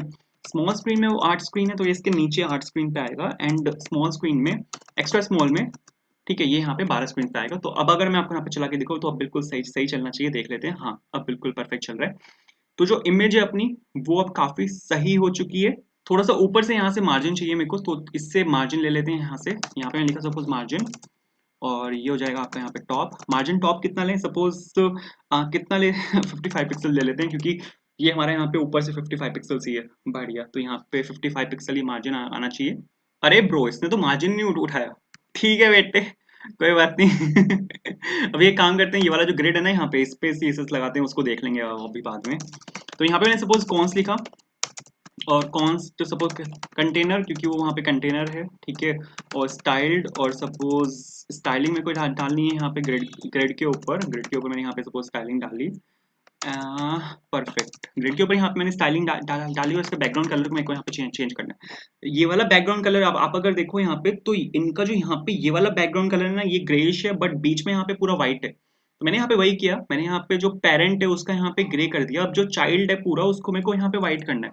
तो कंटेनर के अंदर में यहाँ अगर यहाँ पे 1 2 3 4 5 6 बार एफ लिख दूंगा तो ये व्हाइट हो जाएगा, ठीक है। तो मैंने यहाँ पे कंटेनर को यहाँ से कॉपी किया, और ग्रिड की जगह आपको यहाँ पे कंटेनर लिखना है, ठीक है। मैंने यहाँ पे ग्रिड की जगह यहाँ पे कंटेनर दिया। तो आप अगर अब देखोगे तो ये यहाँ पे इस टाइम पे व्हाइट हो चुका होगा, ठीक है। आप यहाँ पे देखो, ये यहाँ पे व्हाइट हो चुका है, काफी सही है, ठीक है। डिस्प्ले फ्लेक्स डालते हैं यहाँ पे। सपोज यहाँ पे मैंने लिखा सपोज डिस्प्ले एंड फ्लेक्स। तो यहाँ पे मैंने डिस्प्ले फ्लेक्स डाला, ये बिल्कुल ठीक है। एक और सीएसएस मेरे को यहाँ पे चाहिए, कॉन्स्ट राइट कंटेनर में, ठीक है। जो राइट साइड वाला कंटेनर है उसमें मेरे को यहाँ पे सीएसएस डालनी। मैंने यहाँ पे बॉक्स स्टाइल लिया, इसको ग्रिड पे मेरे को यहाँ पे सीएसएस चाहिए, ठीक है। इसमें मार्जिन टॉप ले लेते हैं। यहाँ पे शायद मार्जिन टॉप वर्क कर जाएगा इस केस में। तो मैं यहाँ पे मार्जिन टॉप लिया, जो कि सपोज 50 पिक्सल्स, ठीक है। तो अरे यहाँ पे ये लेना है, परफेक्ट। तो मार्जिन टॉप यहाँ पे मैंने लिया, जो कि है 50 पिक्सल्स। और यहाँ पे जो आपका यहाँ पे ये वाला ग्रिड है ना, इसको मेरे को यहाँ पे चेंज करना है, और मैंने यहाँ पे राइट कंटेनर से इसको चेंज कर दिया, ठीक है। एक सेकंड, कंटेनर की स्पेलिंग, हाँ ठीक है। तो अब यहाँ से नीचे होना चाहिए। आप यहाँ पे देखो, यहाँ पे नीचे हो चुका है, लेकिन ये इसको ओवरलैप मार रहा है। इसको अब अभी देख लेंगे, यहाँ पे कोई टेंशन नहीं है, ठीक है। अब बाकी जो यहाँ पे अपना टेक्स्ट है वो लिख लेते हैं। मैंने यहाँ पे सपोज लिखा टाइपोग्राफी, और टाइपोग्राफी मैंने यहाँ पे लिया, बिल्कुल ठीक है। आप यहाँ पे आ जाएगा आपका 8 रेटिंग्स एंड 1 रिव्यू, ठीक है। 8 रेटिंग्स एंड 1 रिव्यू, बिल्कुल परफेक्ट है, ठीक है। और यहाँ पे आपका ये आ चुका है, बट 8 रेटिंग्स एंड 1 रिव्यूज अगर मैं आपको यहाँ पे दिखाऊँ ना, तो ये जो यहाँ पे लिखा हुआ है 82 रेटिंग्स एंड 7 रिव्यूज, इसको मैं यहाँ पे लिखने की कोशिश कर रहा हूँ। तो मैंने यहाँ पे 8 रेटिंग्स एंड 1 रिव्यू लिखा, ठीक है। इसके स्टाइल को मेरे को यहाँ पे चेंज करना पड़ेगा। मैंने यहाँ पे सपोज स्टाइल को यहाँ पे मैं चेंज कर रहा हूँ। सपोज मार्जिन टॉप, सबसे पहले तो मैं यहाँ पे मार्जिन टॉप दे रहा हूँ, जो कि है यहाँ पे 5 पिक्सल्स। बहुत सही। कलर ले लेते हैं, इसका कलर वो थोड़ा सा फेड है वहाँ पे, तो वो है 878787, बिल्कुल ठीक है। इसको मेरे को उसमें डालना पड़ेगा। तो मैंने यहाँ पे लिखा 878787, बिल्कुल सही। अब मेरे को यहाँ पे इसके कलर के साथ मेरे को यहाँ पे इसका फ़ॉन्ट साइज भी चेंज करना है, जो मैं दे रहा हूँ यहाँ सपोज यहाँ पे 14, बिल्कुल सही है। तो यहाँ पर ये यहाँ पर आ गया, एंड बहुत सही। इसके बाद मेरे को यहाँ पे इसके सामने एक इमेज लगानी है। तो मैं यहाँ पे ले रहा हूँ बॉक्स, और इसका कंपोनेंट में ले रहा हूँ सपोज यहाँ पे स्पैन, ठीक है। कंपोनेंट मैंने यहाँ पे स्पैन लिया, और जो आपको यहाँ पे इमेज आपको यहाँ पे लगानी पड़ेगी, तो मैंने यहाँ पे लिया इमेज एसआरसी। जो इमेज आपको यहाँ पे लगानी है, फ्लिपकार्ट एश्योर्ड की एक इमेज आती है, ठीक है। आपने देखा होगा बहुत बार इस इमेज को। आपको वीडियो डिस्क्रिप्शन में आपको गूगल ड्राइव का लिंक मिलेगा, data.txt के नाम से। उसके अंदर एक फाइल होगी, वहाँ से आपको इसको कॉपी कर लेना, और यहाँ पे लाके आपको इसको पेस्ट कर देना है। तो जो सोर्स है इमेज का, वो है आपका एफ एश्योर्ड के नाम से। यहाँ पे मैंने इसको पेस्ट किया, ठीक है। ये आपका यहाँ पे यूआरएल हो जाएगा। और यहाँ पे लाके मैंने इसको यहाँ से क्लोज कर दिया, ठीक है। तो जो इमेज है वो मेरी यहाँ पे आ चुकी है, रेटिंग्स मेरी यहाँ पे आ चुकी है, एक सेकंड देख लेते हैं। तो आप यहाँ पे देखो 8 रेटिंग्स एंड 1 रिव्यूज, और फेसबुक फ्लिपकार्ट रिश्योर्ड की यहाँ फ्लिपकार्ट रिश्योर्ड की यहाँ पे आ चुकी है, ठीक है। इसमें मेरे को थोड़ी सी स्टाइलिंग डालनी है, तो स्टाइल डाल के यहाँ पे इसको ठीक कर लेते हैं। यहाँ पे मैंने लिखा सपोज विथ, और विथ में दे रहा हूँ सपोज यहाँ पे 77, और मार्जिन लेफ्ट भी साथ में दे देते हैं। मार्जिन लेफ्ट कितना चाहिए, सपोज मेरे को चाहिए 20, ठीक है। तो इसकी विथ और, अरे ब्रो वो क्यों खुल जाता है, तो इसकी विथ और मार्जिन लेफ्ट मैंने यहाँ पे चेंज किया, और आप यहाँ पे देखो 8 रेटिंग्स एंड 1 रिव्यू, ये बिल्कुल परफेक्ट है। अब इसके जस्ट नीचे मेरे को यहाँ पे ये डालना है कि आपका प्राइस कितना है, डिस्काउंटेड कितना है, और आपको डिस्काउंट कितना मिल रहा है, ठीक है। तो यहाँ पे मेरे को ये डालना है, तो इसके लिए आपको यहाँ पे एक और टाइपोग्राफी लेनी पड़ेगी। मैंने यहाँ पे सपोज एक टाइपोग्राफी लिया, और ये सपोज, अरे ब्रो पकड़ लिया इसने। टाइपोग्राफी आ गया यहाँ पे। टाइपोग्राफी के बाद मेरे को यहाँ पे बॉक्स ले लेना है, box component is equal to span, बिल्कुल सही है। और box component is equal to span लिख के मेरे को यहाँ पे लिखना है product dot price dot cost. हमें मेरे पास यहाँ पे प्रोडक्ट के अंदर प्राइस के नाम से मेरे पास एक ऑब्जेक्ट है, उसके अंदर कॉस्ट में मेरे पास एक की है, मैंने यहाँ से वो निकाला, ठीक है। इसके बाद मेरे को यहाँ पे सेकंड वाला उठाना है। सेकंड वाला है suppose box component is equals to span, ठीक है। अब यहाँ पे एक्चुअल प्राइस उसका कितना था, मेरे को यहाँ पे वो लगाना है, लेकिन वो स्ट्राइक थ्रू हुआ है, तो मेरे को यहाँ पे स्ट्राइक थ्रू उसको करना पड़ेगा। तो मैंने यहाँ पे HTML के स्ट्राइक टैग का यहाँ पे यूज किया, और ये हो जाएगा आपका यहाँ पे product dot price dot MRP कितना है, ठीक है, कि वहां पे छपा हुआ कितना था। उसके बाद मेरे को यहाँ पे लिखना है box component is equals to span, और आपको यहाँ पे डिस्काउंट कितना मिल रहा है मेरे को अब यहाँ पे वो डालना है। तो सपोज मैंने यहाँ पे लिखा ये, और यहाँ पे आपका आ जाएगा product dot price dot discount, बिल्कुल सही है। तो प्रोडक्ट और प्राइस और डिस्काउंट यहाँ पर आ चुका है। अगर मैं आपको यहाँ पे इसको चला के दिखाऊं तो बिल्कुल परफेक्ट चलना चाहिए। आप यहाँ पे देखो बिल्कुल परफेक्ट चल रहा है, बट तीनों में यहाँ पे स्पेस नहीं है, तो यहाँ पे तीनों में स्पेस डालना पड़ेगा। सबसे पहले तो मेरे को यहाँ पे इसके स्टाइल टैग को यहाँ पे चेंज करना पड़ेगा। मैंने यहाँ पे सपोज स्टाइल को यहाँ पे चेंज किया। सबसे पहले मेरे को यहाँ पे इसका जो फोन साइज है यहाँ पे उसको चेंज करना है। फोन साइज सपोज मैं ले रहा हूँ इसका 28, ठीक है, ताकि जो एक्चुअल प्राइस है उसका यहाँ पे फोन साइज थोड़ा सा चेंज हो जाए। फोन साइज यहाँ पे बिल्कुल परफेक्ट यहाँ पे चेंज हो चुका है, ठीक है। इसका यहाँ पे मेरे को थोड़ा सा इसको फेड करना है, इसका कलर को। तो यहाँ पे मैं कलर डाल रहा हूँ। कलर हमने पीछे भी दिया था, मतलब ऊपर अभी दिया 878787। तो मैंने यहाँ पे ये वाला कलर डाला, और नीचे भी मेरे को एक कलर डालना है जो कि होगा आपका ग्रीन कलर। तो ग्रीन कलर जो आएगा आपका वो आता है आपका 388E3C से। तो मैंने यहाँ पे लिखा 388 and E3 and C, perfect है। तो चला के अगर मैं आपको यहाँ पे दिखाऊँ, एक सेकंड, इसमें यहाँ पे हैश लगाना पड़ेगा, बिल्कुल परफेक्ट है। तो ये तो सर बिल्कुल ठीक चलेगा, एक सेकंड देख लेते हैं इसको। हाँ सही चल रहा है, लेकिन इसमें मेरे को स्पेस चाहिए। तो स्पेस हम डाल सकते हैं, या तो मार्जिन लेफ्ट आप ले सकते हो, या फिर आप यहाँ पे डाल सकते हो एंड NBSP भी आपको यहाँ पे स्पेस ही देता है। मार्जिन लेफ्ट भी वैसे आप डाल सकते हो, मार्जिन लेफ्ट से भी हो जाएगा, कोई दिक्कत नहीं है। तो यहाँ पे सपोज मैंने इसको पेस्ट किया एंड NBSP को, और 3 बार सपोज मैंने यहाँ पे इसको पेस्ट कर दिया। तो अभी अगर आप चला के देखोगे बिल्कुल परफेक्ट चलेगा। आप यहाँ पे देखो बिल्कुल सही सही चल रहा है। इसके बाद आपको यहाँ पे आना है न्यू टैब में, और आपको यहाँ पे सर्च करना है रुपी सिंबल, और आपको यहाँ पे जो रुपी का सिंबल है इसको यहाँ से कॉपी कर लेना है, वापस आना है, और यहाँ पे आपको यहाँ पे प्राइस, प्रोडक्ट के प्राइस से पहले यहाँ पे इसको पेस्ट करना है, और MRP जो होगी आपकी यहाँ पे उसके पहले आपको इसको पेस्ट करना है, ताकि रुपी का एक सिंबल आ जाए कुछ इस तरह से। अब वापस चलते हैं अपने यहाँ पे इमेज कंपोनेंट के अंदर। तो इमेज कंपोनेंट के अंदर जो चीजें रहती थी, अब मेरे को यहाँ पे उनको कंप्लीट करना है। सबसे पहले मैंने यहाँ पे मिनिमम विड्थ दी थी इसकी 40%, जो कि बिल्कुल ठीक है। पैडिंग आ गई थी यहाँ पे, उसके बाद यहाँ पे पैडिंग आ गई थी, और यहाँ पे ये आया था, और यहाँ पे विड्थ दी थी मैंने इसकी 95%, जिसके बाद वो ब्रेक हो गया था, जिसके बाद मेरे को उसको सीधा वहां पे लेके जाना पड़ा था। इसके बाद मेरे को यहाँ पे सपोज एक बटन के ऊपर मेरे को यहाँ पे स्टाइलिंग डालनी है। तो मैंने सपोज यहाँ पे लिखा styled button is equals to, और यहाँ पे आ जाएगा सपोज आपका स्टाइल्ड, और इसमें मैंने लिया सपोज यहाँ पे बटन, और बिल्कुल ठीक है। बटन लेने के बाद मेरे को यहाँ पे सबसे पहले तो विड्थ मेरे को यहाँ पे बटन की डालनी पड़ेगी कि आपको बटन की विड्थ कितनी चाहिए। विड्थ में सपोज यहाँ पे डाल रहा हूँ 46%, ठीक है। बटन की जो विड्थ है उसको मैंने यहाँ पे चेंज कर दिया 46% से, और मेरे को यहाँ पे जो आपका यहाँ पे ये है ये डालना पड़ेगा, क्योंकि 50% में डाल नहीं सकता। बटन मेरे को पूरा यहाँ पे इमेज की जितनी विड्थ है उतनी विड्थ पे चाहिए, बट 50% में यहाँ पे डाल नहीं सकता, क्योंकि बटन दोनों बटन के बीच में मेरे को 4% का गैप चाहिए, ठीक है। तो सर बिल्कुल ठीक है। इसकी हाइट में यहाँ पे चेंज करनी है, हाइट में डालना सपोज यहाँ पे 50 पिक्सल्स, ताकि जो बटन्स की जो हाइट है वो यहाँ पे आके चेंज हो जाए। क्या हुआ इसको, अच्छा यहाँ पे मैंने वो नहीं लगाया, कॉलन नहीं लगा, सेमी कॉलन नहीं लगाया, वो जरूरी होता है सेमी कॉलन लगाना, बिल्कुल ठीक है। इसका जो बॉर्डर रेडियस है उसको मेरे को यहाँ पे चेंज करना पड़ेगा। तो मैंने यहाँ पे लिखा suppose border radius, and border radius suppose मैं दे रहा हूँ यहाँ पे 2 पिक्सल्स, ठीक है। इनका काफी ज्यादा है, इनका शायद 4 या 5 पिक्सल्स होगा, बट मैंने यहाँ पे दिया 2 पिक्सल्स, बिल्कुल ठीक है। अब मेरे को यहाँ पे एक काम करना है कि जो यहाँ पे स्टाइलिंग है, अब मेरे को यहाँ पे उसको चेंज करना है। तो सबसे पहले तो यहाँ पे फर्स्ट वाले इसमें आ जाते हैं बटन में, क्योंकि ऊपर मैंने वहाँ पे दोनों कॉमन सीएसएस डाली है, बट मेरे को डिफरेंट सीएसएस चाहिए, तो मैंने यहाँ पे मार्जिन लेफ्ट किया सबसे पहले तो, जो कि है 10 पिक्सल, ताकि इसको थोड़ा सा राइट साइड में धक्का दे दे। बहुत बढ़िया।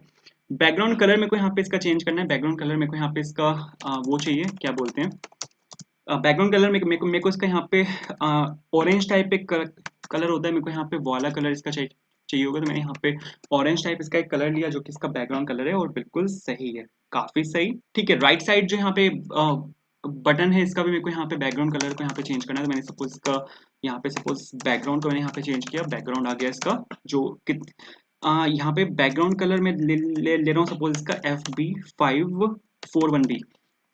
परफेक्ट, चला के देखते हैं, बिल्कुल परफेक्ट है। बट अब मेरे को यहाँ पे एक काम और करना है। अगर आप यहाँ पे इनके पास आओगे ना, तो यहाँ पे इनके एड टू कार्ट वाले बटन है, यहाँ पे कार्ट का आइकन है, और यहाँ पे ऑर्डर रेट के सामने एक फ्लैश आइकन है, तो मेरे को यहाँ पे ये दोनों आइकन यहाँ पे चाहिए होंगे, तो आपको यहाँ पे MUI.com में जाना है। MUI.com में आपको जाना है आइकन्स मटीरियल के अंदर, मटीरियल आइकन्स कहते हैं उनको वैसे, मटीरियल आइकन्स के अंदर मैं यहाँ पे जा रहा हूँ, और यहाँ पे आपको दो आइकन्स उठाने हैं। ठीक है, एक सेकेंड, सबसे पहले खुलने दे देते हैं। सबसे पहला जो आपका यहाँ पे आइकन होगा, वो होगा आपका यहाँ पे कार्ट के नाम से, तो शॉपिंग कार्ट के नाम से सपोज यहाँ पे एक आइकन होगा ये वाला, आपको यहाँ पे इस वाले आइकन को यहाँ से पिक करना है। ठीक है, ऊपर आते हैं, और यहाँ पे सपोज मैंने इसको इंपोर्ट किया, कहाँ से इंपोर्ट होगा, सपोज शॉपिंग कार्ट से, और यहाँ पे इसको इंपोर्ट कर लेते हैं एज ए नेम इंपोर्ट, और यहाँ पे सपोज इसको आइकन को हटाया मैंने, और इसको मैंने यहाँ पे इंपोर्ट किया एज कार्ट आइकन, बिल्कुल ठीक है। और यहाँ पे अब जो सेकंड आइकन है मेरा, वो है यहाँ पे फ्लैश आइकन, मेरे को यहाँ पे जो फ्लैश आइकन है उसको यहाँ पे इंपोर्ट करना है, और ये है मेरे यहाँ पे फ्लैश ऑन।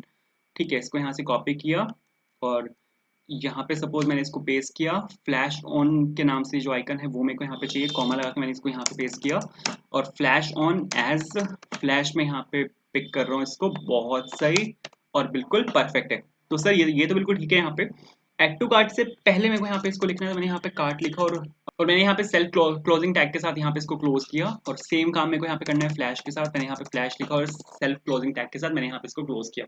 तो अब आप यहाँ पे देखोगे मेरे पास यहाँ पे आइकन्स आने चाहिए, जो आइकन्स यहाँ पर आ चुके हैं। तो ये तो बिल्कुल ठीक चल रहा है। आप यहाँ पे देखो आइकन्स यहाँ पे बिल्कुल परफेक्टली आ चुके हैं, बट यहाँ पे एक प्रॉब्लम है। प्रॉब्लम यहाँ पे ये है कि वही सेम प्रॉब्लम की यहाँ पे ये ओवरलैप मार रहे हैं, तो इसको फिक्स कर सकते हैं हम। अगर आप यहाँ पे एक चीज देखो ना, तो मैं यहाँ पे क्या करने की कोशिश कर रहा हूँ, मैंने यहाँ पे ग्रिड का यूज किया है। ठीक है, ग्रिड से क्या हो रहा है, ग्रिड में मैंने यहाँ पे, आप यहाँ पे देखो तो इसने 33% में इसको बांट दिया है। ठीक है, मैंने यहाँ पे यहाँ पे मैंने ग्रिड का यूज किया हुआ है, और यहाँ पे आप देखो 33% एरिया इसने इसको दिया है, और 66% एरिया इसने इसको दिया है। तो ये तो बिल्कुल परफेक्ट चल रहा है। आप अगर देखो यहाँ पे टेक्स्ट बिल्कुल परफेक्ट लिखा हुआ है, बट ये जो इमेज है ना यहाँ पे, ये बाहर जा रही है। अब ये इमेज यहाँ पे बाहर क्यों जा रही है, इसका अगर आप रीजन देखो, तो यहाँ पे मैंने पैडिंग दी हुई है, और ये पैडिंग क्या कर रही है, पैडिंग इसको यहाँ पे इसके ऊपर ओवरलैप करवा रही है। बट पैडिंग देना भी कंपलसरी है। आप अगर देखो पैडिंग हटा के ये बिल्कुल परफेक्ट चल रहा है, बट पैडिंग देना भी यहाँ पे कंपलसरी है। तो यहाँ पर हम एक काम कर सकते हैं। ठीक है, यहाँ पर मैं एक काम कर सकता हूँ कि जो भी मेरी यहाँ पे इमेज है, ये जो मेरी यहाँ पे इमेज है, इसको मैं रैप कर रहा हूँ यहाँ पे बॉक्स से। ठीक है, इमेज को सपोज मैंने यहाँ पे बॉक्स से रैप किया, और परफेक्ट है। ठीक है, यहाँ पे मैंने इमेज को बॉक्स से रैप किया। अब यहाँ पे मैं कुछ स्टाइल डालने वाला हूँ। आप अगर देखो यहाँ पे, तो मैंने यहाँ पे दो चीजें यहाँ पे मैंने डाली थी, तो पैडिंग था, एक यहाँ पे बॉर्डर था। ठीक है, ये दोनों चीजें मैं यहाँ से हटा के इस वाले स्टाइल के अंदर डाल रहा हूँ। तो ये दोनों चीजें मैंने हटा के वहां से इसके अंदर डाली। तो अब अगर आप देखोगे ना, तो अब मैंने क्या करा, यहाँ पे इमेज का एक रैपर बनाया, और उसके ऊपर मैंने अब स्टाइलिंग डाली है। तो सर ये तो बिल्कुल ठीक है। एक पैडिंग मेरे को यहाँ पे चाहिए होगी। आप यहाँ पे इसको सबसे पहले तो 90% कर रहा हूँ मैं। जो इमेज की विड्थ है उसको मैं यहाँ पे 90% दे रहा हूँ। अब मैं यहाँ पे एक काम कर सकता हूँ कि यहाँ पे मैं अब पैडिंग डाल रहा हूँ। ठीक है, पैडिंग मैंने डाली सपोज यहाँ पे 15 पिक्सल्स। ठीक है, ताकि क्योंकि ये बिल्कुल बॉर्डर से वहां पे सटा हुआ है, और मेरे को थोड़ी सी पैडिंग चाहिए, तो अब बिल्कुल सही है। एक काम मेरे को यहाँ पे और करना है कि ये जो यहाँ पे आपने विड्थ डाली हुई है, इसको यहाँ से हटाना है, और इस विड्थ को भी मेरे को यहाँ पे जो इमेज का रैपर बॉक्स है, मेरे को वहां पे डालना है। तो 95% मैंने जो इमेज की विड्थ है वो यहाँ पर डाली, बट इसको कर देते हैं यहाँ पे 90%। ठीक है, तो ये तो बिल्कुल ठीक है। अब मेरे को यहाँ पे एक काम और करना है। जो यहाँ पे बटन का जो विड्थ है, उसको मेरे को यहाँ पे 46 से बढ़ा के 48 कर देना है, ताकि ये थोड़ा यहाँ पर आ जाए। तो अब अगर आप चला के देखोगे ना, बिल्कुल परफेक्ट चल रहा है। अगर सपोज अब मैं आपको इसको चला के दिखाऊँ ना, तो ओवरलैप नहीं करेगा बिल्कुल भी। आप यहाँ पे देखो, बिल्कुल भी ये ओवरलैप नहीं कर रहा। ठीक है? वो अलग चीज़ है, मेरे को यहाँ पे कुछ सीएसएस को अब यहाँ पे और हैंडल करना है, बट अभी अगर आप देखो तो बिल्कुल परफेक्ट चल रहा है और बिल्कुल भी ओवरलैप नहीं कर रहा। तो सर बिल्कुल सही है। तो यहाँ पर हमारी ये वाली वीडियो खत्म होती है। ये वाली वीडियो थोड़ी ज़्यादा लंबी हो गई। नेक्स्ट वीडियो में हम जो बाकी का पार्ट है अपना राइट साइड वाला, इसको खत्म करेंगे, ठीक है? तो see you in the next video and bye.